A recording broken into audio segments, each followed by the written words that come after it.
This is episode number 22 of the Feed Me, Fuel Me podcast with our special guest, Chef David Fults. Welcome to the Feed Me, Fuel Me podcast. My name is Jeff Thornton, alongside my co-host, Michael Anders.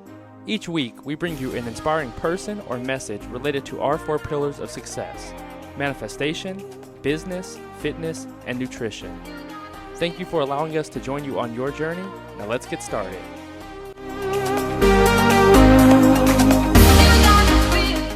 Hey, what's good, everybody? Welcome to episode 22 of Feed Me, Fuel Me. Mike here with Jeff and our special guest, Dave Fults. What's up, everybody? Owner, founder, Nice and Fit. Hashtag Man Crows. Hashtag Man Crows. That's right.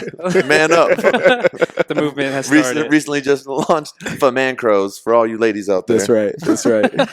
Same size portions. You just got to run a little bit extra. Don't count it. Just eat it. Leaner meats. Love it. Yeah, man. So you've done everything, man. From so you grew up in LA, right? Yep. And then did the army thing for a little bit. Yeah. Now you're rocking and rolling in the culinary world. Yeah, and it's been an interesting journey for see here. I'm 34 now. It's been one interesting ride, man. Yeah. Grew up in LA playing ball. I was a baseball player. Okay. I played all sports, but baseball was what I decided to go that route with. Had a brief stint and tore out my shoulder, and then was like, oh, all right, well, guess I'm doing something now. Mm-hmm. Let me figure out what that is. Sure. And I was like, did the military, did 8 years there, got out, and like most veterans, I was just like, holy shit, the real world is not playing. Right. And I kind of had I had a hard time adjusting and kind of did what most guys do, and it didn't turn out very well, kind of lost everything at that point. But I found food, I guess. Yeah. I found farming first, but then I found food because I was able to kind of relate certain aspects of military life into kitchen life. Okay. And luckily, because I had such good mentors and chefs, I was able to kind of channel those waves and make it a career to where I'm at now. Sure. The independent part and owning my own business part, that's been kind of like the struggle for me because I have to learn a lot on my own because it's not easy, but it's just because of my peers, that really helped me, and so they're like, well, if you're going to cook, you don't cook for just anybody. You need to go with a chef. So Anthony Bourdain said, he said, if you're going to cook for someone, you cook for someone so you don't ever have to write a resume again. Put in a phone call and you go and do it. And you're only going to do that by either working your ass off or you just stay somewhere and have a long enough tenure where you become the chef. You go start from zero, become the chef, and then you're able to go to a different restaurant because your reputation at that restaurant just precedes you. And you're just like, boom, you just land that job. Okay. But for me, I chose to farm, live like a straight hippie life for a little bit. Lived in a tent, did all that stuff, lived in the car. Okay. Because you make no money. Everyone has this. Well, actually, I'll wait to get to that point. But everyone has a very false depiction of what a culinary person is. Yeah. I'll get all to that. Okay. All right. Save the energy. Yeah. That's really what I really want to focus on today is because it doesn't matter whether you're transitioning out of military, you just finished school or whatever, like a lot of my buddies that are actually stayed in because it's safe. Yeah. It's easy, and not to knock the military or anything like that. But in that environment, and I think you'll agree with this, it's easy to be mediocre and get promoted. Right. You show up. You can skate through the system. Yeah. You show up, you do the job, average at best, and you're going to get promoted. Yeah.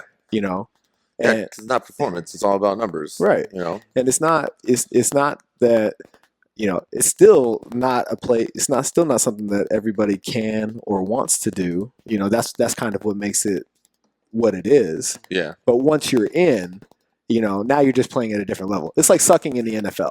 You know what I mean? You're still in the league. Yeah, you You know still what I put mean? on a uniform. So like you still get paid. Yeah, so you just have to put it into context that way.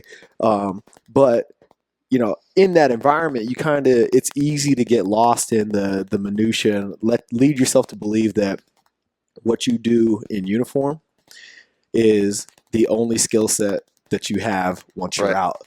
And I know a lot of guys, especially, the grunts that are like, well, fuck, man, I can't kick indoors and pull triggers in the civilian world to get paid for it. So what the fuck, what am I left to do? Yeah. So what I tell a lot of guys that are, on the fence about it is it's not about necessarily what you did. It's about the intangibles that you gain from the experience. Yeah. The ability to, make decisions, accomplish the mission, use minimal information and still find success. Yeah. That translate to whatever. Cause I got a degree in gym and they taught me how to tell airplanes where to go. Yeah. You know what I'm saying? So and you're like, what that tells me is anybody can learn a system. Right. And that's true. That at that time when I got out, it was like this transition period of things where they're like. When were you in? That was in 01 to 08. Okay. So that at that time, that was when you've been places and done some things. Yeah, I was around. Okay. but they're like, oh, when you get out, you can go that was like helmets to hard hats was going on and all these other things, right? But what they don't tell you is the truth of the reality is that you still are going to be at the bottom because. Like, how can I hire you who has 6 years on the field experience doing the contracting work, and you're coming out from a grunt position, and you're just like gonna just run into a team and just like, dig slit trenches for piping and all these $1 billion gigs that they're not gonna happen. It's unrealistic, and sometimes people luck out. And they're able to find jobs that are good for them and work for them. And, for me, that didn't happen. Like, I got a job at Home Depot because they said they were huge veteran supporters. I worked in the warehouse just driving that stupid electric cart around because I didn't know what the fuck to do. I was just driving like, do. They're like, hey, did you get anything? I was like, nope, sure didn't. Just driving up and down the lane. And finally, I stopped and I was like, you know what? I'm just walking back. This is stupid. And I had to lose everything to figure it out. Right. And then once I lost everything, I was like, okay, I need to figure this out quick. So, like lost everything, hit rock bottom? Yeah. Okay. And then I was just like, all right. So I remember that, when I was younger, I washed dishes. And I was like, well, I was good at it. So, I guess I could get a job. So I sought out somebody that I knew. And they're just like, yeah, that's fine. You want a dishwasher? I'm like, yeah, I got this. Cool. Did that. And just I had to figure it out. You know what I'm saying? It's like it sucks. You make no money. You just but at that time I was making it for some reason.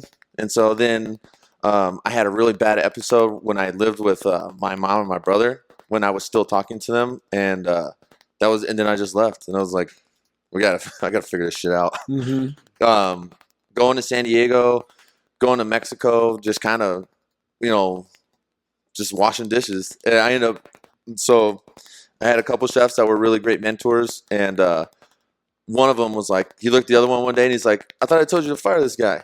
And he looked at me, he's like, dude, he's washing fucking dishes. Like, no one cares. Like, he's like, well, fire him anyways. And he's like, and he looks at me and I was like, oh shit. Like, this ain't good.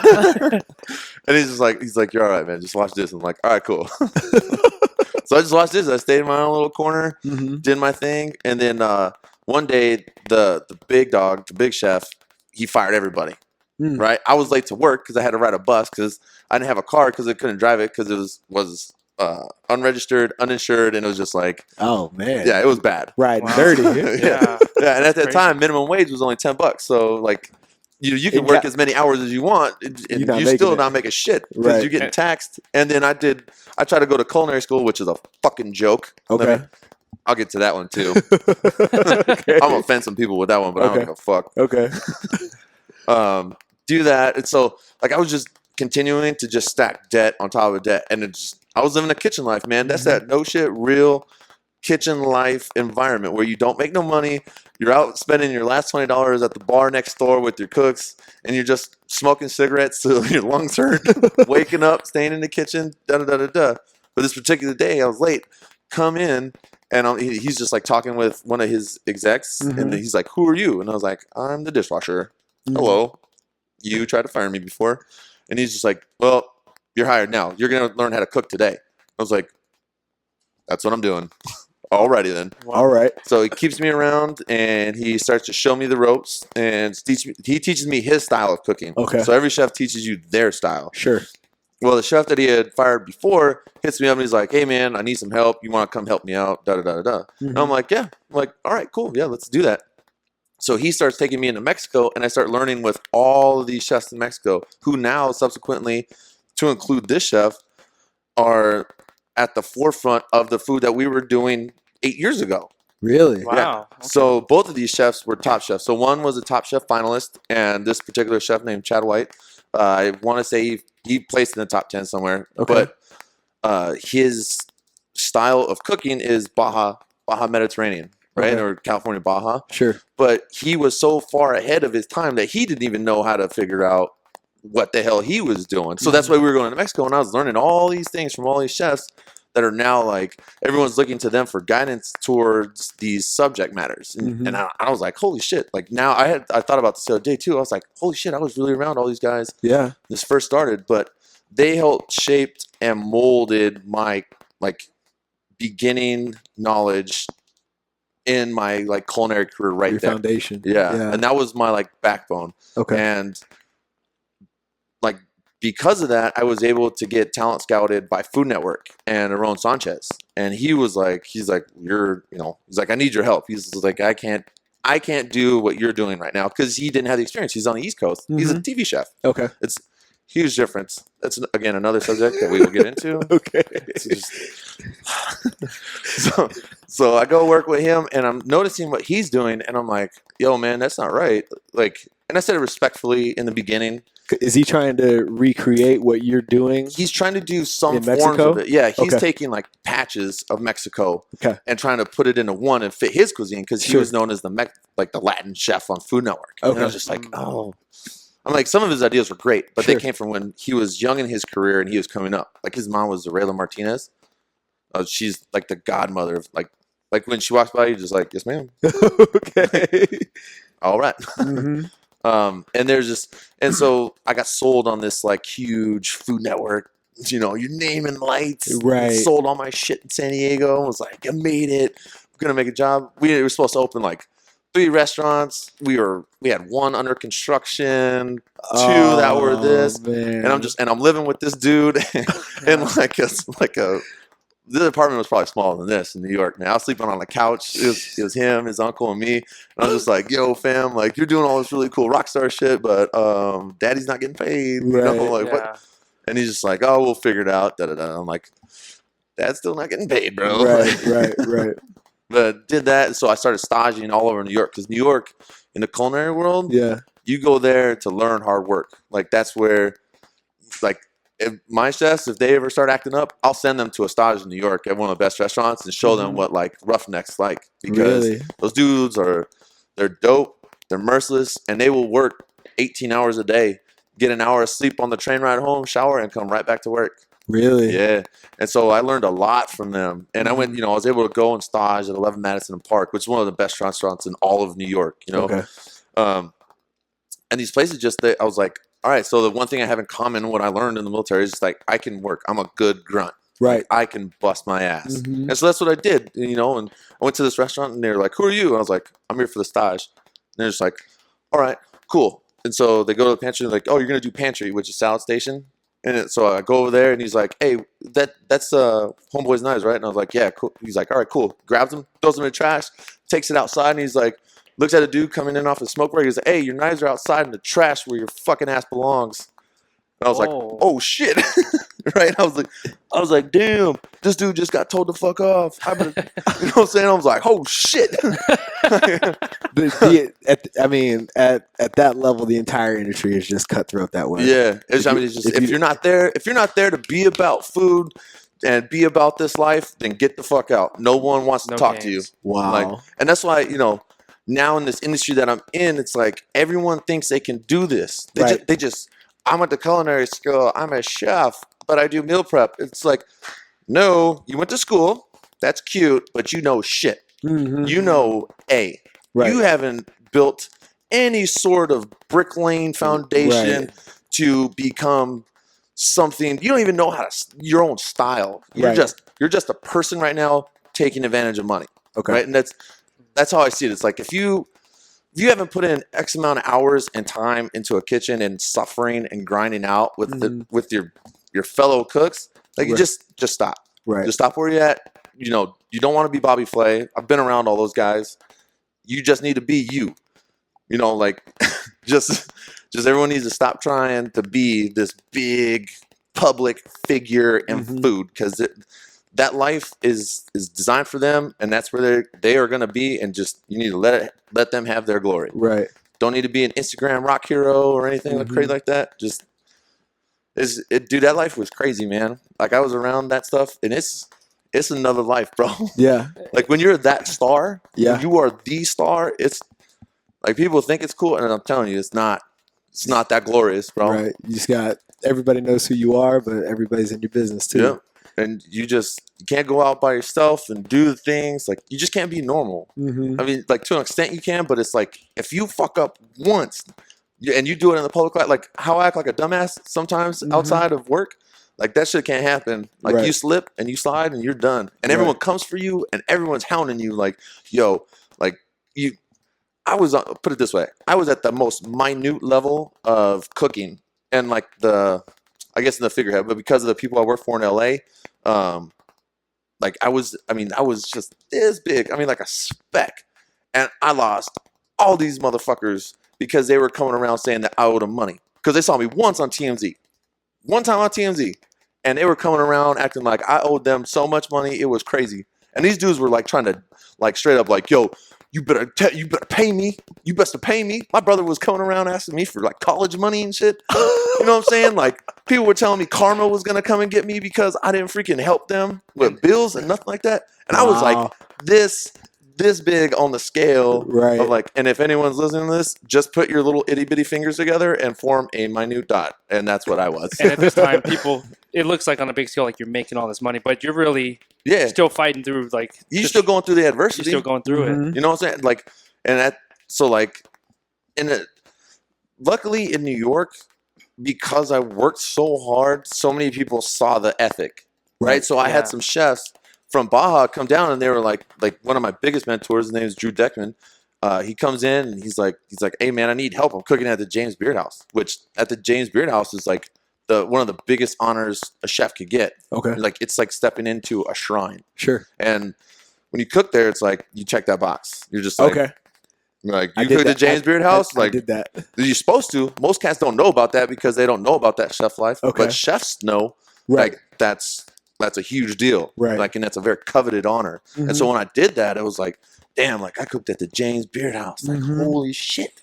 Like that's some real shit. Right, right. You know, and so then I took a stint as a private chef in New York and the Hamptons and seasonal, you know, and like that's where true wealth is. Like those people understand. I got a homegirl who does that. She goes up there seasonal 3 months out of the year. Tends bar, makes her dough, and then comes back to Scottsdale. Yep.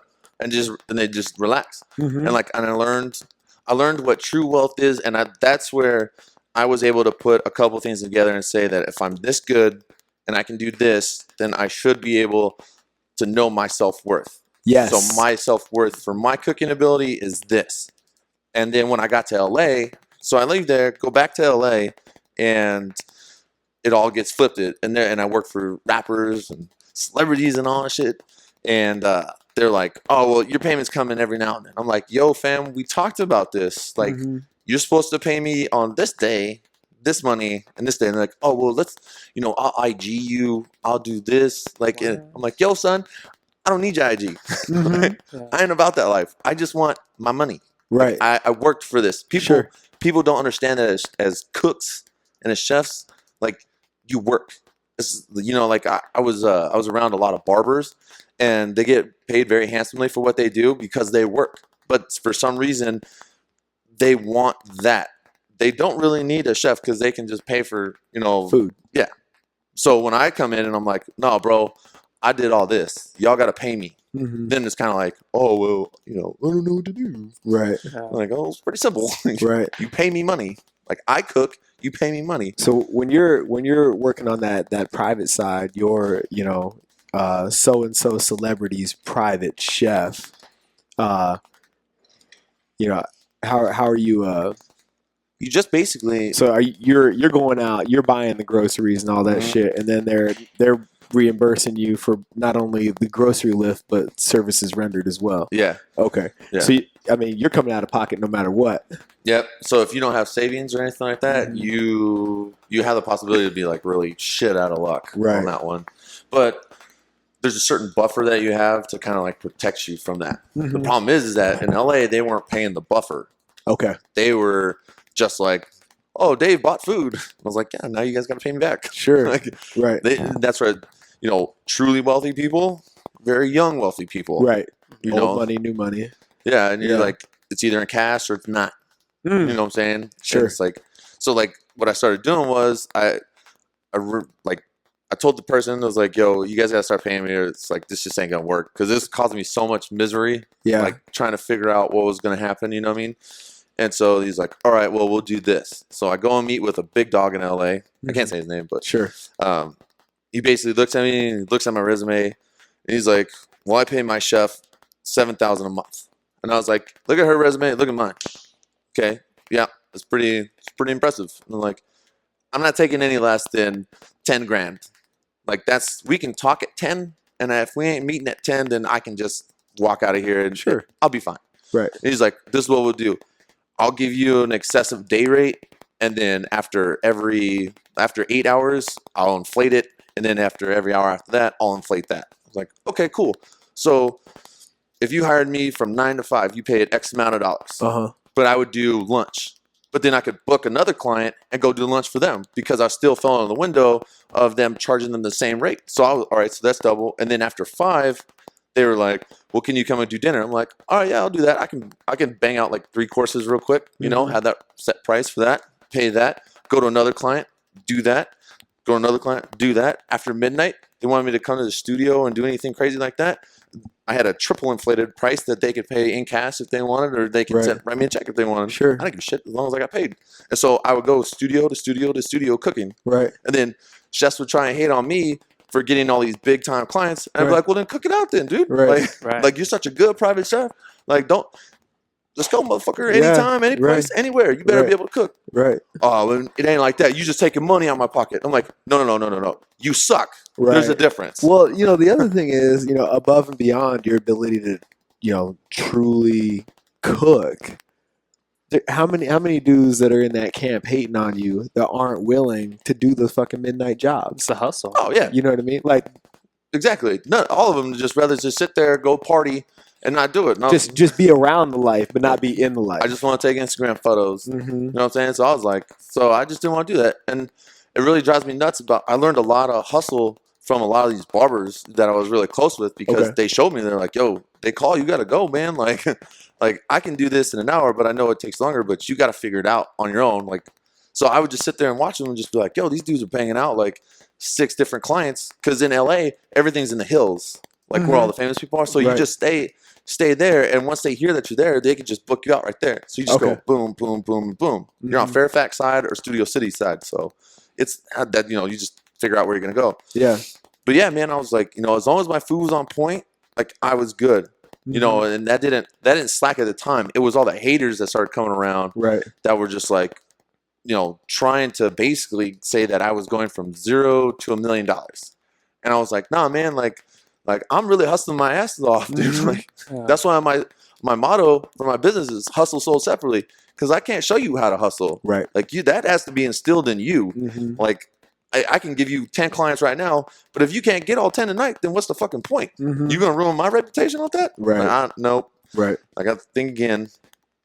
But that finally came to a close because just a lot of things started going really like sideways. Yeah, like a lot of things that happened personally with my family where they thought I was this, and then you just one day you wake up and you really realize like, holy shit, like this was all just like a big dream. It was just like a big lie almost. And you're like, you wake up and you're like, holy shit, like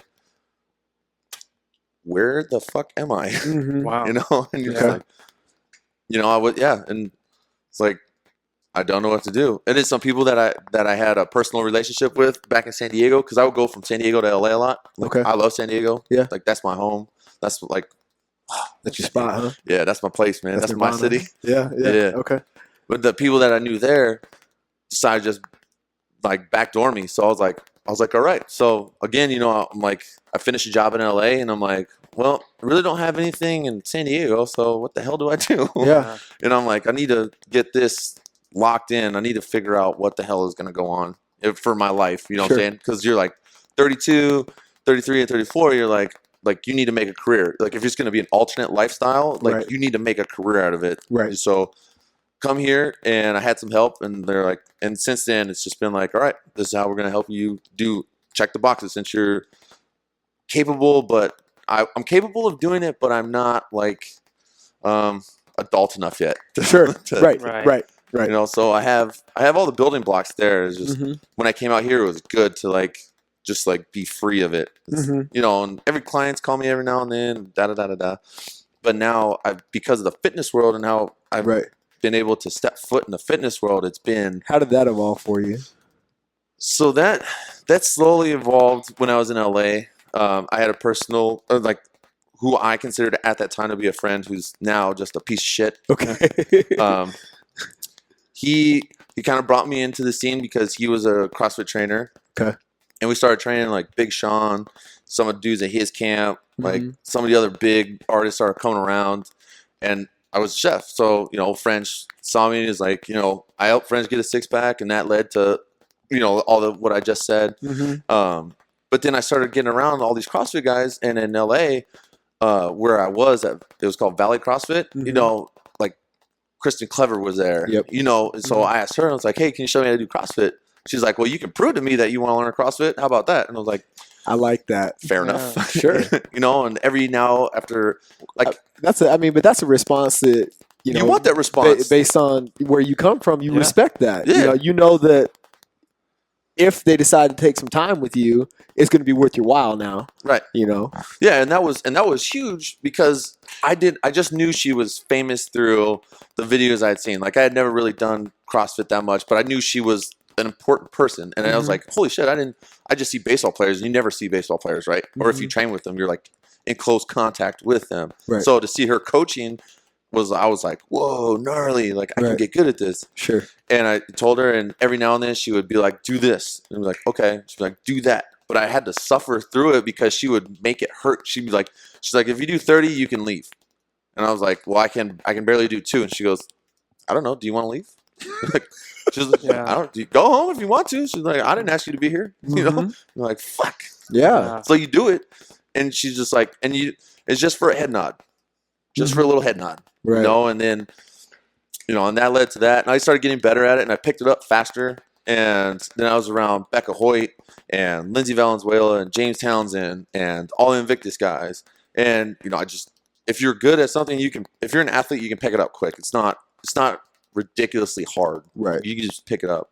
So then I started learning their diets and what they're doing and seeing all this stuff. And I was like, well, like the food that I know and where I've learned, and like, that doesn't sound right. And then I see the companies that are doing it. And I'm like, I don't think you guys are doing this right. And then, they just kind of like, whatever, like, we're an athlete, man. Like, give us free food. Why? I'm just going to eat it. Right. It's like, all right, whatever. You guys do you. Right. And then Tony Blauer, I ended up being his private chef for a little bit, and he has a close relationship with someone, and just being around it and hearing about it, I'm able to, like, take the information and disseminate it and, like, apply it to what I'm doing. And I'm like, so if I do this, this, and this, I can do... like, this makes more sense. But I'm a no one, but it's going to take it's going to be a process to get there.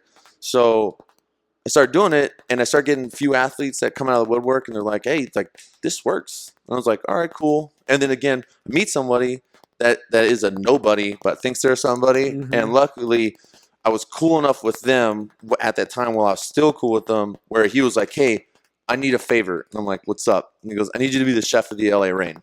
I'm like, okay, I can do that. But he didn't pay me. Oh. Right? And contrary to what he may say or may not say, at the end of the day, Daddy did not get paid. Okay. That's all that matters. But I was able to apply my cooking techniques on professional athletes in the realm of CrossFit. Sure. And it worked. And the only thing, it wasn't that I was looking for like some crazy thing. It just is just cooking for them using simple cooking techniques that you learn in a professional kitchen and applying it on a day-to-day base for them to do. And they're like, man, I really feel good. Like a lot of guys' injuries started going away. Yeah. I was like, that's weird. I was like, I wonder how this works. So I talked to a doctor buddy of mine. I'm like, hey, these dudes are saying that I'm doing, like, they feel good with my food. And I don't know. It's just kind of weird. I want to see, like, can you help me? And he's like, he's at medical school at UCLA. He's like, yeah. Well, he's like, put me on the thing and let's see what happens. And, I'll do my blood work and we'll see what happens. Sure. And so I start feeding him. And he's like, dude, you're never going to, this is some weird shit, man. He's like, but you're doing something to certain blood cells to help, like, your VO2 max, like, increase. Wow. So what was happening was, best part, you get lactic acid built up in your quads. Oh my God, it hurts so bad. These dudes were just doing it. And they're like, it doesn't hurt yet. You know what I'm saying? These are dudes under load, like 345, 355 cleans for like 20 and 30 reps, gymnastic movements, doing somersaults. And they're just like, nah, man, nothing's happening. Like, so he sends me the blood work and he's like, nah, you're like building like muscle structure. Like the blood in someone's body is doing gnarly stuff. I'm like, I was like, well, test the immune system.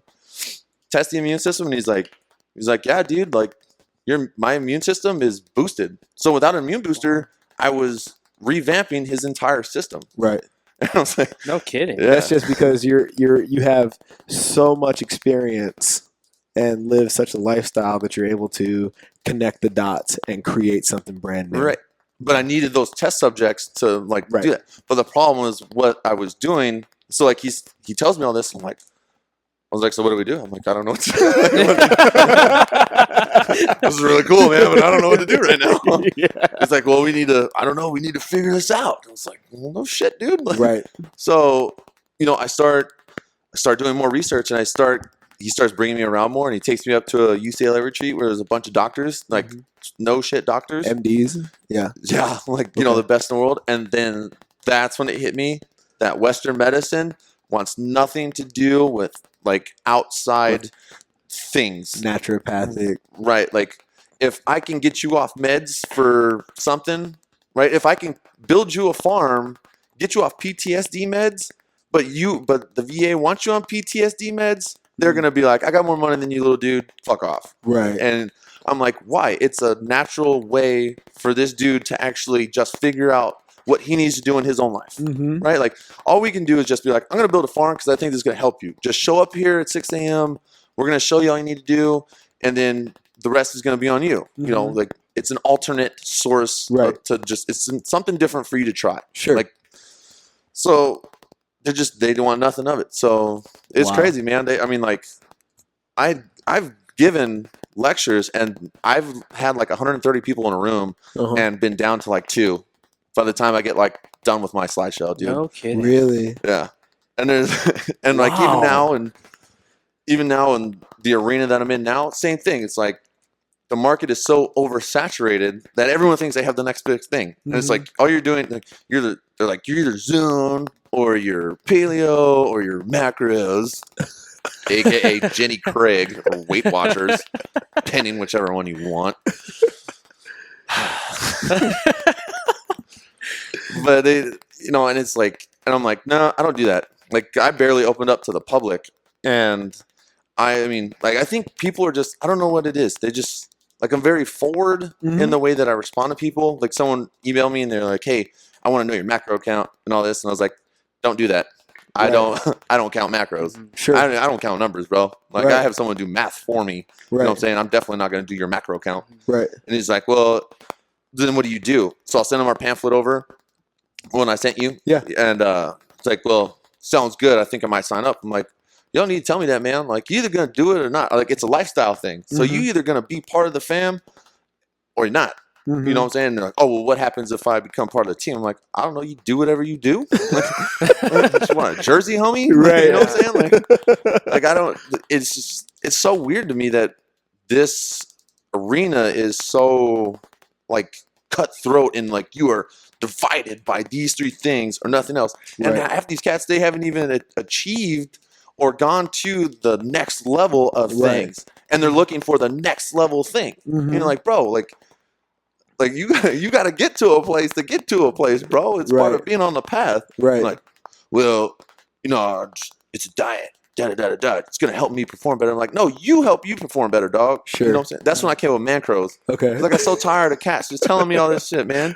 It's like, yo, just do you, bro. Like all the guys that are at the games right now did them because that was what they wanted to do. They knew it was gonna be a long path. They knew it was gonna suck, and they knew if they got there, then they would get the rewards. It'd be worth it. Right. Yep. You know, and that's, you know, people don't understand that. And I'm just like when I was telling you about when I was at Wadapalooza last year, and this dude was like, yo, if you give me free food, I know I can go to the next level. Like, you know who that is right there? Like, yeah. I'm like, he pays for food. Like, he pays for food. He's like, oh, well, he has the money to do that. I'm like, bro, it doesn't matter. Right. Like, he figures it out. Sure. Right. You need to figure it out too. If you go to a meal prep company, just because they charge you $8.50 for a meal makes no difference if you pay $10 for my meal. Right. The difference is whether you treat yourself like a Pinto or a Ferrari. Right. Like I know what my shit does. Right. The world may not know it because I can't get out there because I'm in my infancy in what I do. Right. You know, and this is the path that I'm on. It's going to be the next path for the next 3 years, which nobody wants to travel that path. They want the short, like, I want to put my fridge in the gym, make the food, do a cool couple flyers, do a CrossFit comp, and then be done with it. And their lifespan will be 2 years. I guarantee it. 2 3 years. The big dogs have already established themselves in the market, and that's who it is. And that's everybody else is just going to be who they are. Yeah. But with where I'm at and what I've been able to accomplish is that I'm saying, no, I'm trying to change the norm. Yeah. Like an athlete broke his elbow in the beginning of the season. I was like, there's no way, dude. Like 120 days max. And they're like, no, he's going to be out the season. Like, I know what I've been feeding him, man. Like, you guys may not like it, right? But I know what I'm doing. Sure. And sure enough, like he got back up to the bigs with like 3 months ago. You know what I'm saying? And it's just like, and what people don't understand is like they're like, I need IG posts. I need you to write me a letter of recommendation or whatever they want. Right. And I'm just like, quite professional. Like I understand. I know what I did. Right. I know what I did. That's all I know. I can sit there and be like, dude, I wish I got a ticket to the game to see him, come up. Right. Yeah. But at the end of the day, I know what I'm doing. Right. I know I'm on the path. And this is if you look at every person that has started something, everyone's been like, light bulbs. Yeah. Right. It's dumb. Nobody creates light. You have candles. All right. Well, now food is being looked at a certain way. And it's going to be more than just people going every Sunday to Bashers or Fry's, buying all the produce, and then like making zone meals or whatever people do out here. I don't know. Right. But I know the path that my chefs are on. We have goals that far surpass anyone that I know of that thinks that they're in the market of meal prep. And I hate that word because I fall under that umbrella. Yes. And it's what we do is so much more vast and diverse and thoroughly thought through that we can't even put it into words for people to understand. They just like, your meal prep. And I'm like, God, I cringe every time you say that. So do you find yourself in a position now based on your hard work and good fortune? I believe one precedes the other. Are you in a space now where you're taking guys that you see yourself in and bringing them under your wing and showing them what you know? I've gotten a little bit there. I have 2 chefs right now that are like A and B that I've shown them pieces of what I'm gonna let them be because they're gonna be better than me, and I want them to be better than me. Right. And every true leader should want their peers and people under them to be better than them because you know that you showed them what you know, and that's what made you successful. So you know they will be successful. You're not just hiring a hire. Right. What I've noticed that there's a lot of people now that they send me their resumes, and it's about them being a fan of CrossFit. It has nothing to do with them cooking. Right. It's everything to do with them being a fan of CrossFit. I have people write #pay the man, and that's because they see me with one of my clients. Right. And I'm like, dude, writing a resume, bro. Like, come on. Yeah. And that's what I'm dealing with right now. Like, I tell someone to scramble an egg, or just most chefs in restaurants will tell you to do one of two things. They'll either have you do a tasting of things that you know how to do, or they'll test you on a skill and be like, make me some eggs, bro. Just cook me an egg, sunny side up. That's all I want. And most 9 times out of 10, people will cook them something crazy. He's like, I just want sunny side eggs. He's like, I just want sunny side eggs, man. And you're like, and as soon as that happens, you're like, I don't know. You look at your sous chef and be like, hey, can we use them? Like, yeah, I guess. I don't know. Put them in a dish pit. Like, you want to do 30 days in a dish pit? Nope. Okay. Right. We don't really need you then. I mean, what, you are above the system or what? Yeah. I mean, but you see that everywhere. I mean, I see it through our intern process all the time. You know, nobody wants to do the hard work, and people hate admitting that they don't know what they don't know. Right. You have all, you know, your culinary school example. You know, there's an art and science to everything that makes you a master. Yeah. Right. And what I find, especially in the fitness arena, people have all this fucking knowledge and no application. So I can have all these kids write me these programs, right? And I'm like, okay, let's step out on the floor. Tell me what's wrong with his clean. Yeah. Not a fucking clue. Yeah. Everybody want to be a coach, right? Right. Everybody want to be a coach. Everyone want to be a nutrition coach. Everybody want to be a fitness coach. Yeah, when you just run through the basics, like, oh, what? Huh? Huh? Right. Like, and you know, and I'm sure you know, just like go scramble an egg. You know what I mean? Like when it comes to program, you can't get away from the fundamentals. Like you can't always do the sexy shit. Right. You know, like if you look at the way I program, we don't do muscle ups every fucking day. Yeah. You know, just progressions and stages and right. And is it similar in your world? Yeah, I mean, and yes and no. Because yes, you can go very quickly through the rank. Like I went very quickly through the cooking ranks. Right. That process you just described is fast. Yeah. Fuck. How long was that process from? It's probably been about 6 years, 4 years now as a professional. Okay. But I mean, like that's fast. And there's goods and bads with that, right? Because if you go fast, you're skipping steps. Sure. Right. But the chefs just want production out of you, so you got to know how to do it. So I wanted to be like the special forces of cooking. But you're aware enough to know that that's happening. Right. So that's why I work. So if I work at a very like the Fox restaurants, great restaurants. I worked at similar restaurants like that, and it's a very production-driven restaurant because they want revenue to come in. But there's nothing wrong with that. It's just I had to offset that life to go to a very fine dining restaurant and learn like skills in Napa, where it's like, no, it's about food here. Like you have to work fast and smooth, and some of the other things that I learned in the military, and it's like, oh. Like the light bulb, like, oh my God, this makes sense. Right. And so that's where it's like, all right, that's how I piece it together. So you go to a very fast-driven restaurant, and then you go to a very slow but fast and smooth restaurant. And I'm like, all right, knowledge is power. Right. Knowledge is power. But then you get the guys that have had a very long career, but they haven't done anything, right? Like, I mean, working in Applebee's and Cheesecake Factory and, you know, some of these other places, it's good. I get it. Makes sense. But there's things that I have done that you have not done. And they are, because they're so corporate, it's a corporate structure. As where these restaurants, they're like, if you walk in there and you fuck up, it's like, I told you once, you didn't do it. So now you're going to do it again. And you're going to look at me like I'm fucking stupid. Like, try again. Like, and I dare you to mess up again. Right. And then when they do it again, you slap their cutting board out their hand. You're like, get the fuck out of my kitchen, bro. Like, get the fuck out now. And when they try to get crazy with you, your chef's up and be like, I dare you to touch our chef. And that's the environment that is different. Because like my chefs, you don't want to work 30 days in a dish pit, then go. Get out of here. And nobody want to talk to you anyways. Right. So we'll eliminate that real quick. Sure. You know, and that's the thing with food, right? You can cook good food. You can cook good food. Great. Like everyone can cook good food. The problem is that everyone that's cooking good food thinks they can do a business now.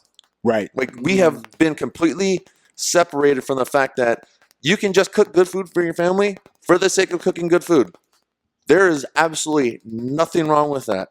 You don't need a business.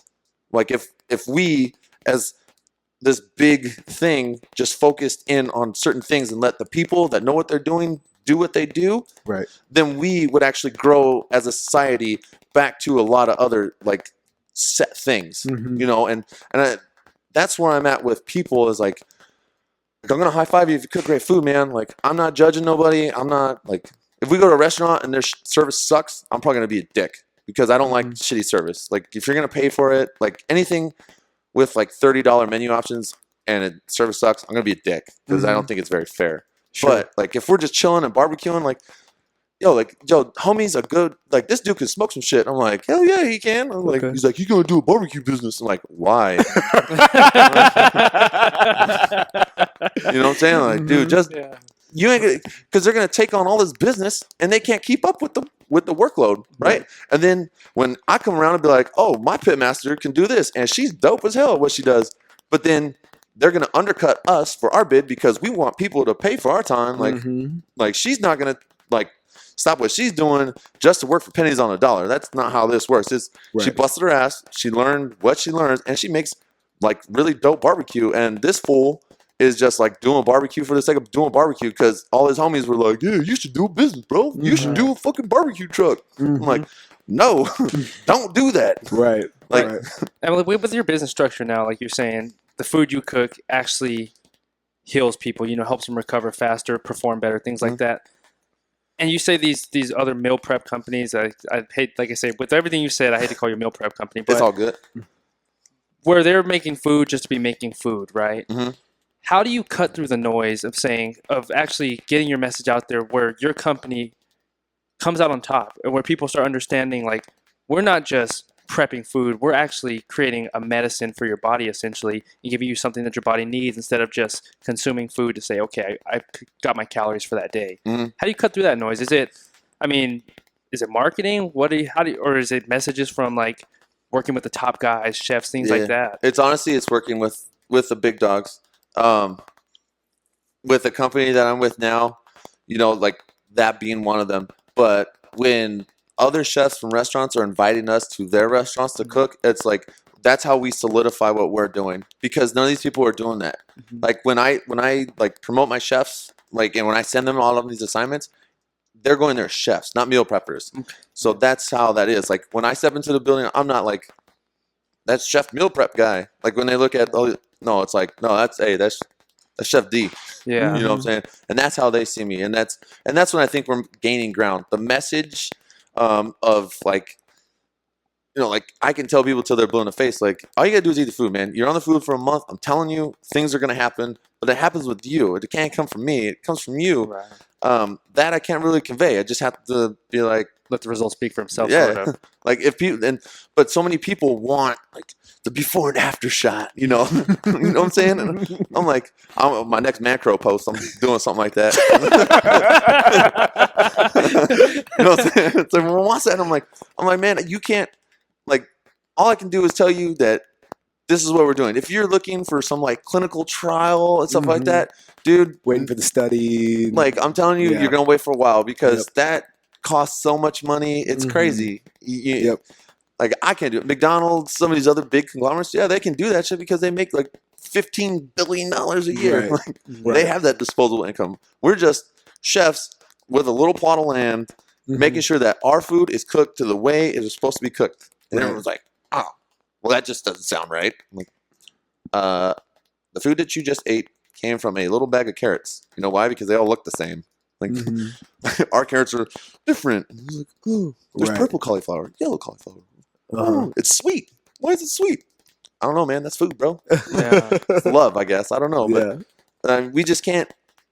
The message it'll come out eventually, but it's not going to come in what I'm doing. That message won't be conveyed for at least another couple of years. But you're prepared. But you're prepared for that. Yeah. This is where the fight comes. Yeah. You know what I'm saying? For the next year and a half, 2 years, I'm going to meet nothing but resistance. Right. Like even with the company that makes sure that I'm taking care of now, they know what the risk is, but they choose the option to have me there because we know what we're doing. Right. You know, and it's the best for them and their athletes at that time. Sure. And that's been the biggest thing for us is the other stuff. Like I love when people get mad at me because they think that I'm just doing meal prep. Like you know what I'm saying? Like at the games, they're just like, oh, I can do meal prep there. And it's like, I'm not doing meal. Man, did you you see the chef title on my chef's coats? Yeah. You know what I'm saying? Like, it's a huge difference. Sure. Like, meal preppers can't do catering all the time. You know what I'm saying? Because they can't divide the two. Right. Like it's like a cooking. Like you have to cook. Sure. You know what I'm saying? And that's where it is. And all these haters coming around now trying to like tell me that this is better than you. I'm like, okay, little man, do you, but we're still gonna do us. Yeah. You know what I'm saying? Like, have you stood in front of like 15 doctors that are telling you that you're full of shit? Oh no. Like, at least I got through the door to talk to a doctor. Right. I must be doing something right. Right. And then they go to an athlete, give him free food. I'm like, what are you giving him free food for? Oh, well, he's gonna go to regionals. Wait, has he been to regionals? No. And you're just, this is a wing and a prayer? Right. Like, you know what I'm saying? Like, did you look at the analysis of his scores and like see where he's at to do this? Like, did you see what she does? What her qualifiers are? Like, and they're just, and none of this happens. They're just like when we watch our athletes, this is the best part. We'll watch them and they'll be like, what are we feeding this morning? Oh, like Mary's Chicken is a huge free range chicken. It's the only like real like big bulk provider of like free range chicken. Okay. It's a really great product. We're like, oh, is this broccoli that we brought in from the garden and some carrots? I'm like, all right, cool. Like, been a couple hours. Let's see how it goes. And he starts falling behind. And he starts breathing heavy. And we're like, and I look at her. I'm like, when do we feed him? Oh, we fed him this. I'm like, so technically it should have digested already. Like, why isn't it working yet? Like, he should not be hunched over, gasping for air right now. He should still be going pretty good. And we look at our other athlete and we're like, what did he eat this morning? Oh, same thing. And he kind of like shows a little bit more tendency, but he's kind of fighting through it. We're like, all right, well, whatever we just fed them, we need to figure out that we're not going to feed them again because that's not working out really well for them. And they're breathing hard, and we're like, all right, like it takes too much. It's too long for him to be feeling the effects of like his VO2 max like happening right now. He should be just flying through stuff. And so we'll sit there and we'll watch it and we'll analyze it. And then I'll actually sit there and I'll like go over the tapes and be like, man, like, did I do something wrong? Like, and these are things that nobody thinks about. And, and I'm not going to tell my athletes any of this stuff because they don't care. Some do, some don't. I mean, but it's like telling a baseball player, like, fix his swing. They'll be like, hey, be a chef. And you're like, right. Yeah. You know what I'm saying? But we're doing it because I want to see how long it took from the time that he started the start of the workout to the point where he started hunching over to actually like being there. And I'm like, okay, so if we fed him that, let's go to our chart and see if that food actually digested too soon or too early, and he didn't have any fat in there left. Right. And we're like, oh, okay. Yeah. But that's what we are thinking about. But you're pushing, you're pushing the process. You know what I mean? Like, I just need you to have faith. Yeah. And just do what I tell you. And nutrition is just like fitness, and from especially at a competitive level, from the standpoint that in the very beginning, we need to figure out what's going to work best for you. Yeah. Right. You need to follow. I think too many people want to skip these lines and these courses. And I think that's a big problem that plagues fitness because like P90X went from the hour workout to the 45-minute workout to the 30-minute workout to the 15-minute workout. It doesn't matter how much weight you're trying to lose. Like, it's just not going to work. You know what I'm saying? Like, if you're overweight, just ride the course, man. You're in the gym every day. Like, you got a coach. You got the guy that owns the gym. Hopefully, he knows what the fuck he's talking about. And so you just ride that wave and just do you for that time. Don't take any shortcuts. You don't need to. Like, you're going to falter. So fucking falter. So fail. Right. Like, you're never going to learn anything new if you don't fail. Like, I fail every day. Or, well, maybe not every day, but I fail a lot. And I'm like, holy shit, I need to figure it out. There's no difference than someone trying to lose weight. You know, like, you're monitoring them. You're making sure that they're doing there. That's why you have the whiteboard on Modify. And if you're not monitoring that, that's not coach's bad. Like, homie, that's your bad. Right? Don't look at me and say that our gym sucks or anything like that. Like, that's on you, playboy. Yeah. Like, don't. Again, that comes back to Mancros or just not even that. It doesn't even need a dumb acronym. It just people just need to take responsibility for what we're responsible for. Right. Like, I need to get smarter. I probably need to read more books, right? Do I? No. I watch YouTube. It's a form, but it's not like the best form of it. you know. But it's so true because if it's just like your fire team, you know what I mean. Mhm. Everybody has their responsibility, Yep. and if everybody does their job the way it needs to be done to the fullest of their ability, don't try to do somebody else's fucking job. Yeah. You know what I mean. Yep. You will succeed.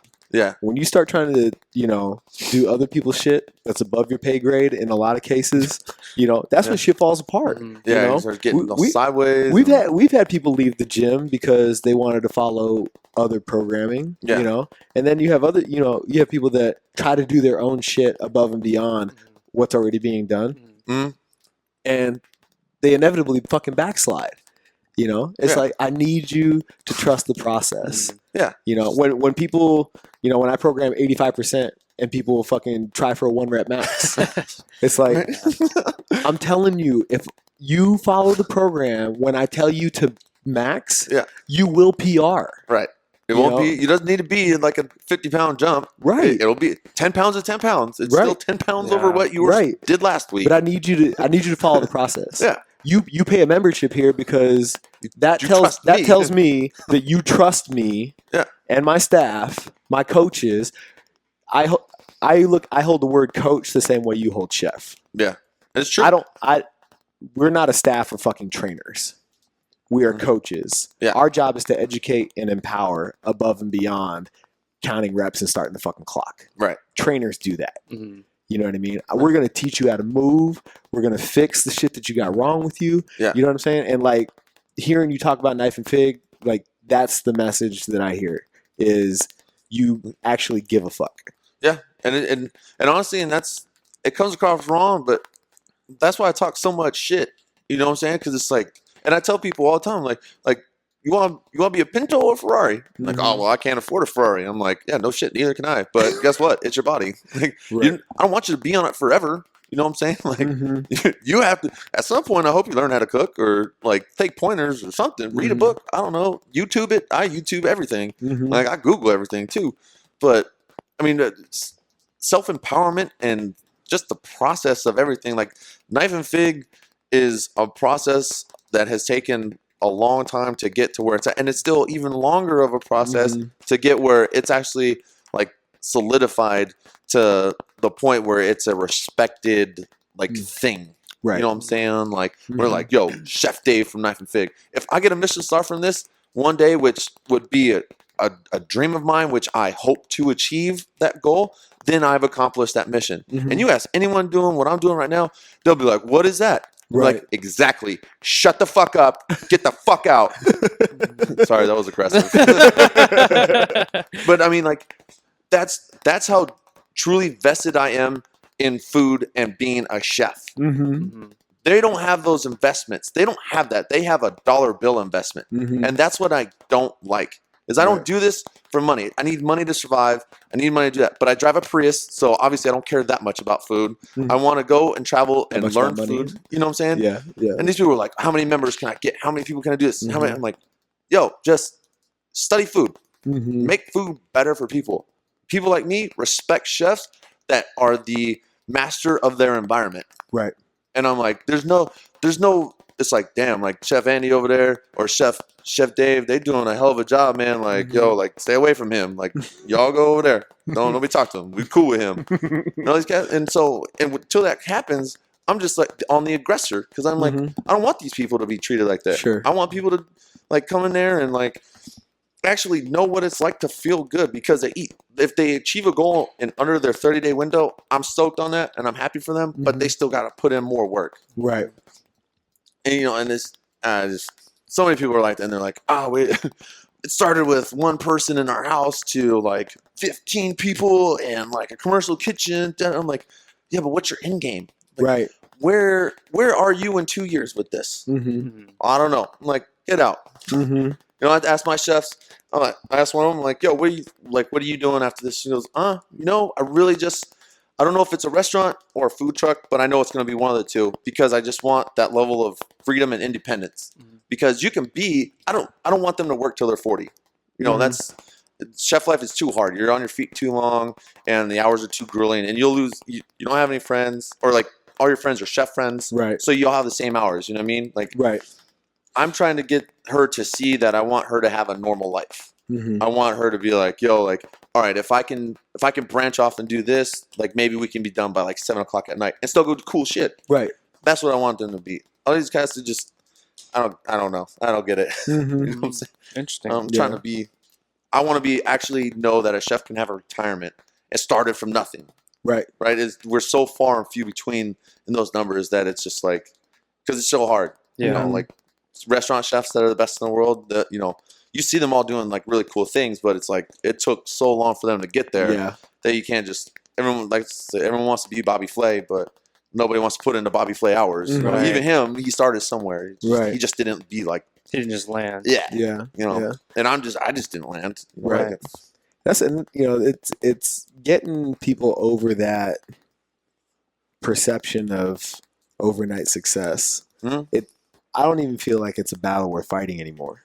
You know, when people ask me, you know, how'd you start your gym, or, you know, tell me the story of Knife and Fig, you know, it's when you tell them, you know, that CrossFit PHX, this is the 12th version of what it was in 2006, you know, nobody wants to hear that.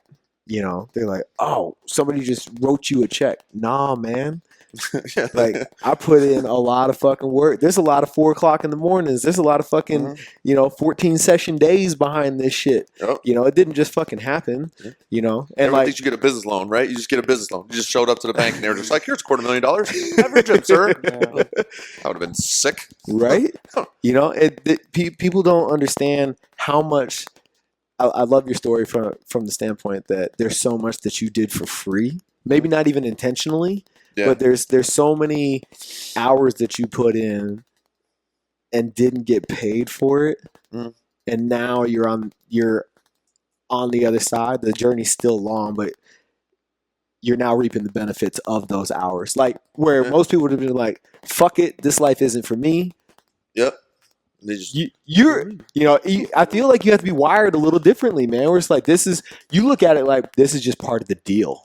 Yeah, and it is. And you just take the next step, one foot in front of the other, man. Entrepreneurs talk about it all the time. You listen to stuff, and they're like, if you're just gonna be a one hit, like an overnighter, just why you even do it? Mm-hmm. Like, just so you can say you're an entrepreneur, right? Like, you know what I'm saying? It's like what.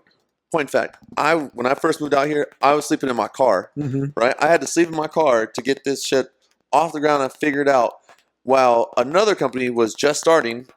I'm not going to say their name or call them out or anything, but it started down the road, and they were writing emails to people that were IGing me from certain sponsors. Okay. And they were like, "Oh, well, we hear that Knife and Fig's in town. We hear that they're doing this. Like, how would you feel if we were going around to the gym that I was at and like trying to like offer food to athletes?" And nobody knew this, right? This is the first time I'm ever saying this, and it's like, and I'm sitting there and I'm like, you guys don't even cook for a living. Like, you don't even know anything about my life, and you've already threatened by me? By your presence. And I'm just, again, this big. And so I'm sitting there like, so I know I'm doing something right, but I know that this process is the one that I'm on. And this is the way that the chef process is. You shouldn't make any money. Yeah, and if you have grandeurs of millions of dollars as a chef, you are so wrong. You are not even in the park. Like, I will never be rich, but I'll hit that $75,000 mark where my mind tells me I'm okay, right? Because that's what they say. Once you hit 75,000, you're apparently golden. Yeah, like you are financially comfortable. Money has no. What is it? After $75,000. Money cannot facilitate happiness. Right. Because you have everything taken care of. Yeah. And I disagree with that too, but yeah. I don't think any money, no amount of money really facilitates any type of happiness. Right. Money is just a tool. Sure. Yeah. It'll tell your mind that you're cool. Right. It's just a tool essentially, but hitting 75,000 mark, I mean, I don't know. To me, when I hit that first mark, 3 years ago, I was just like, oh shit. I felt like I needed more money still. To me, because now you're keeping up. Because like, okay, this is cool. Because I remember the first time I met Grant Cardone, and this guy, he's like, this guy walks up to him. He's like, how much do you, he's talking to Grant. And Grant's like, how much do you make a year? And the guy tells him, this is in Mexico. He said, I make $1 million a year. He said, dude, you're broke. He says, you're broke. He's like, you need to figure out how to make 100 million. He's like, you set your goal so small to where you think 1 million is comfortable, right? Oh, yeah, he said, you need to think well far beyond that. And that's why I think it sort of leads to what you're saying. You've surrounded yourself with mentors, like far beyond the money, getting paid, not getting paid. You've put the pillars in place to where the knowledge, people can take your money, but nobody can take your knowledge from you. And you coming into different people's locations, they're getting nervous because they're fearful because they don't have the knowledge that you have. And they're fearful of the fact that they're going to lose money at this point. Yeah. But you're not worried about the money. You're worried about actually helping people. You have that purpose behind you. I think your goals, just from hearing everything you said, just like relating it to money, you've set your goals so far past what the next man's thinking, maybe that $75,000 mark. Yeah. Your goals are way bigger than that. Yeah. You know what I mean? Oh, yeah. I mean, like when I first got here, look from where I'm at to like the company that has been bringing me around, you know what I mean? That like supplies me with like really cool things. Like, you know, and here, you know, I'm just like, I'm sometimes like, oh man, like that's pretty dope. Every time I get a package from them, I'm just like, wow, I'm like, you know, you just got, you know, I'm not lucky, I'm fortunate. Yeah. But I'm fortunate for the people that were around me that believe in me enough to like give me those opportunities to do it. And what I don't like, what drives me crazy is how haters feel that they should be there instead of you. Vice's looking at me and being like, yo, I want to know how did this dude how did he get there? He's a chef. I cook. But this dude is doing all this baller stuff. Like, how is he on ESPN? They're just like, oh, I'm better than him. Hey, you see him in the athlete's house on ESPN? No, I didn't see it. Yeah, man. That's sick. They were airing the games the other night, and I was like, I'll be damned. No way. That's Dave. I'll check it on YouTube. I'll check you out too. Yeah, man. Like, I hate that. I can't stand hater shit. But people in the gym like, oh, if I owned a gym, I would freaking do this better. So they go get a business loan, and it's like, what did you do that for, bro? Like, do you understand the way? Like, dude, are you crazy? I can't tell you how many nights I've slept in the gym. Yeah, people don't want to do that. Nope. And you know, but you know, mentorship has a trickle down effect. You know, when I meet people like you who are true professionals and masters of their craft, like I know you know your shit, but I want to know who taught you. Like, I think that's a bigger question. Right. Like, where did you learn your shit from? You know, and like that's one of my qualifiers for our staff. You know, like it's big. It pays dividends. I've got a list, and you know, if the answer to that question isn't one of those 5 names, you're going through the internship process, man. Yeah, and that's respectfully so. I respect that. Yeah. Yeah, I mean, and people should understand that, you know, and it's just, again, like nobody wants to trust the process. Like it's okay to continue to learn a new system, or as long as your foundations are good. Like if you think they should be an intern, you could be technically an intern for a day if you just show a little bit of initiative and do something. Like, you know, if you act all bitchy and whiny for cleaning the shitters or having to scrub a barbell, you know, I mean, like, you just be this like, this isn't for you, man. For you. Hey, bro, I'm going to do this later. I mean, like, you can go back. You just don't even have to show up, man. I'll still sign your paperwork. You worthless anyways. Worthless as fuck in a year. You worthless as fuck now. Like, I don't need you here. Right. You know? And cool. So, like, with, you know, in chefs, it's like so many people, I don't know. It's like, I don't know. I just wanted to be around these dudes that were just, like, super motivated by what they're doing. Like, you know, and it's contagious. The process of time, like when I realized, like, oh man, like I was really at the cusp of like learning the new cuisine, and I didn't even know it, you know, and because of these dudes, I'm like, wow, like, and you know, and everyone's gonna talk shit, you know, I was like, oh, that's stupid, you know, but I get to work, like, but now I'm like, damn, like this dude was like, he was onto something, and now I'm like, wow, he's doing really well, and then they see me doing really well, and they sometimes contact me, and they're like, damn, like, good for you, man. Like, seriously, like, they show you respect. Anytime a chef brings you into his restaurant and comps your whole tab, right? And, you know, you're like, I've done something. Or they say, chef. The first time my mentor literally was like, chef, I was like, whoa, buddy. Wow. Whoa, hey. Whoa. Slow down. That's big, man. Slow down. Cool. Or, like, when you get your own knife from a chef, when he hands you, like, his knife and gives it to you, meal preppers don't get that in culinary school because they don't know. They haven't been anywhere. Right. There's no rite of passage. Yeah, they just get, I don't know, knives at Costco, and they're just like, Right. knives, knives. Right. And I'm like, yo, how do we get knives? There's a knife store in New York that's like, once you go there, it's like, whoa, like you're in, it's Mecca. Sure. You're just like, whoa, corn. You're like, oh my God, like. And then, like, stuff like that. And these guys don't think about this stuff. And I'm just like, yeah. That's interesting, man. It's a world within a world within a world. Yeah. And, and there's like a lot of people look down on private chefs because, honestly, private chefs just go to culinary school and then they get rich working for seasonal with these people or celebrities and they get paid. You know what I mean? And then there's guys in the dish pit that are like on Instagram, like, like, damn, fuck this fool. You know what I'm saying? Right. And I'm like, nah, man, like my staff, we all need to be able to step in and just be like, yo, like we can still hang. Like a lot of these cats, they can't go into a restaurant. Like one of your members, you know what I'm saying? Like I can go to his restaurant and work the hotline.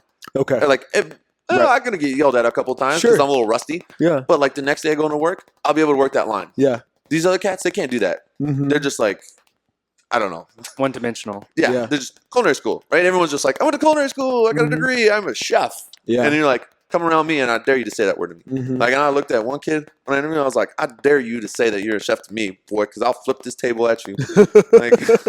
We can go over all like the things I'm supposed to do in resumes, but like the testament of fire is getting on the line. Like, oh, you chef, these are chefs. Okay, cool. Hey, man, you're working saute tonight. Oh, well, I can't because I wore the wrong clothes. Hey, bro, you don't need to come back. You good? Wow. Yeah. You all right? And again, like even if you worked at Applebee's or these cheesecake factories, it's still not the same thing because it's so corporate that it's so like boom, boom, boom, boom. That's a system. Yeah. You're not able to create. Right. But not even create. It's just you're so robotic in movement. But if you go into a kitchen that's like a Sam Fox restaurant or like some of these other like upper end restaurants, like you got to go in there and know some shit because they're going to tell you to do like a certain sauce or something, and you got to know how to do that like on the fly. Like if you fuck up a dish, the chef's going to look at you and probably maybe not throw it at you, but look at you and be like, you got 5 minutes or something. Like you got to you got to start whisking and you got to you got to get shit done quickly. Okay. And a lot of people, they don't have these skills. They've never acquired them. They've never been under the heat of the kitchen. That high pressure. And on top of that, a lot of cats, they're soft. You know what I'm saying? Like with me, like my chefs would throw dishes at me. Like I'll never forget the first time he did it. You wear a stupid white coat with a white apron. You know what I'm saying? And I did a beet salad and I did it wrong and I gave it to the server to give to just a random. She ends up giving it to him. And he's like, and I was like, you fucking asshole. And he comes back in there and he's like, he just flips the dish at me. He goes, you want to make the salad again correctly? And he's like, oh, wait, you can't work on the line because your uniform's dirty. He's like, how are we going to correct that one? He's like, I don't know, but we were figure it out. And I'm like, oh my God, I got to make this. Right. Yeah. Right. Yeah. Go in the laundry room. There's no coats my size anymore. So he's like, no coat, no job. Wow. Right. Like you got to figure it out. Right. Like, in French Brigade systems, it's 3 to a station. You're doing protein, I'm doing a sauce, and you got garnish, and garnish is slowing down. I had like little itty bitty girls take a paring knife behind me and start cutting the back of my leg and like going "Bon coup," which means move your ass in French. And she'll like grab my collar, pull me down, and was like "Bon coup," like, and you're like, you just gotta figure it out. Yeah. Wow. Like Hell's Kitchen is good because they think that Gordon's playing around. And that's really how that line is. Like He's serious. Like that's how it is in those kitchens. He learned from the best, and that's how I am. I'll give you respect, but if you fuck up, I'm gonna throw something at you. Right. Like I'll throw spoons, I'll throw plates. I'll yell. Yeah. Like, and cats don't want to handle that. They think that there's a certain entitlement that them being there, and it gives them for you not yelling. Yeah. When it's like, no, you fucked up. And now you're getting yelled at. Right. And when we walk outside, I'll smoke a cigarette and drink a beer with you. But you hold that grudge. The first time you hold a grudge, I'll fire your ass. Oh yeah. Because ain't nobody got time for that shit. No, you can't make it personal, man. Yeah. Like when you demonstrate a movement to a coach and they have to be able to redo that demo and they can't. It's like you're only got so many chances before. I'm not pissed, bro. Right. So that's so huge about the process, is being able to listen intentionally so that mistakes are not repeated. Mhm. You can make another mistake. yeah, I'm cool with that. Yeah. Don't make the same one. Yeah. Just don't do it on somebody else and get them hurt, Right. because they're coming after you on that one. And Well, you're just- gonna be like, Yeah. Just exactly how you feel about the culinary industry. I'm not gonna call it meal prep anymore. you call it what it is. You call it what it is. This one come out. Exactly how you feel about your field, man. That's exactly how I cherish what we do at the gym. Mhm. You know what I mean? Like it's sacred to me.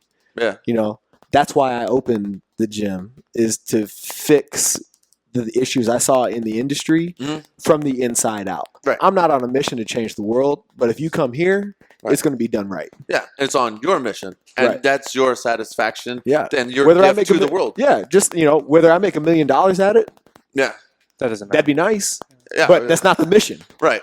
You know. It's just I'm here. This is my gift to all of you, and yes, this is what it is. Right. That's awesome. And People so when it's so cool when you meet people who aren't in your space, who live life by that same creed.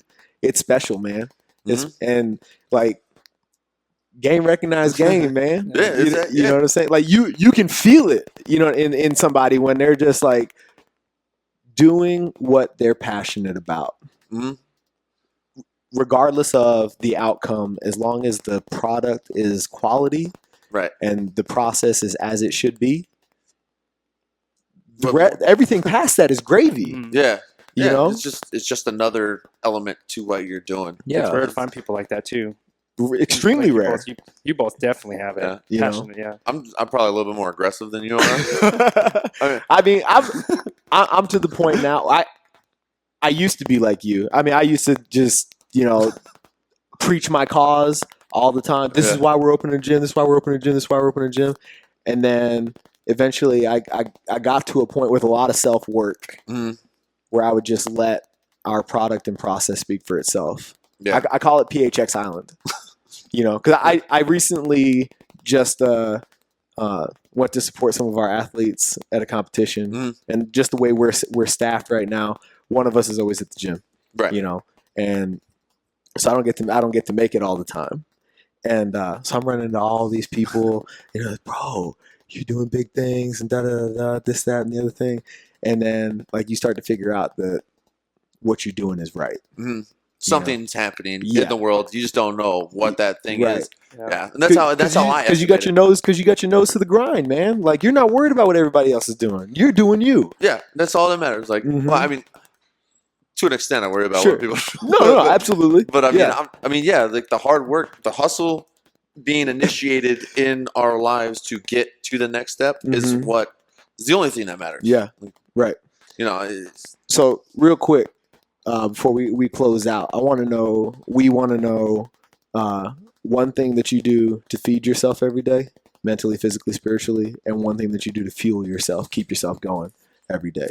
What two elements are part of your process?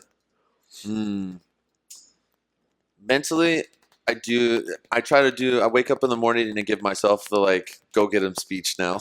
Okay. So everyone wakes up and they check their phone, Instagram, Facebook, and I was doing that. I was really bad at it, but now I started to actually be like today's gonna be a good day. Like you just gotta focus, and, because not everything's perfect right Sure. now. And I'm just like, you're good. You're gonna get through this. Like just stay your course.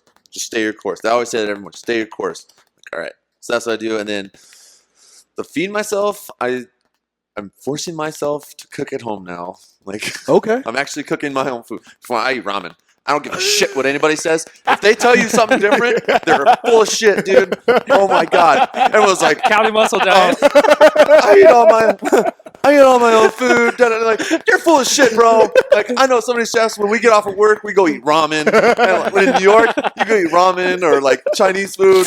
You eat off the street stands. Everyone's like, oh, you eat salad. Like, fuck you. You're a liar. You're a horrible liar. That's awesome. So now I'm like, I'm not gonna eat ramen.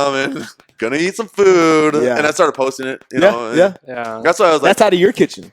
Yeah, at the sometimes. Okay. Alright. But I'm like, all right, you know what? That's man crows. That's how I got. Yeah. I'm like doing this. I'm like, you know what? I'm just sitting there. I'm like, man crows, dude. Like I gotta tell you, and then the scales, yo. That's why I started putting that shit where it was like, yo, man crow count 2 eggs, medium piece of turkey, handful of vegetables. Like so easy a man can do it. You know what I'm saying? It was like, oh, here's my calculator. Let me measure out. It's like, if you bring out a calculator while we're at a restaurant, dude, I'll slap that shit out of your hand. I gotta tell you, man, my wife's probably gonna be so mad at me. She measures everything, right? It happens. And Me too. but I'm with you, man. Like, but for me, it stresses me out to do that. Yeah. To go through that process. Mhm. So when you started making all those posts, he was like, "You two are best friends." Dude, I just want to know what happened so down the food chain when we went from just bro-sesh global gyms to now we need to measure everything out. Has the CrossFit world just changed so dramatically that it's you have to freaking do this or else it doesn't work. You know what I'm saying? It's what happened to when you just ate chicken and broccoli? Right. You know what I mean? All these fitness world people. It's just good food. Yeah. You know what I mean? That's kind of even when I was bodybuilding, the ethos that I lived by is okay, this is what made sense. This burns slow, this burns fast.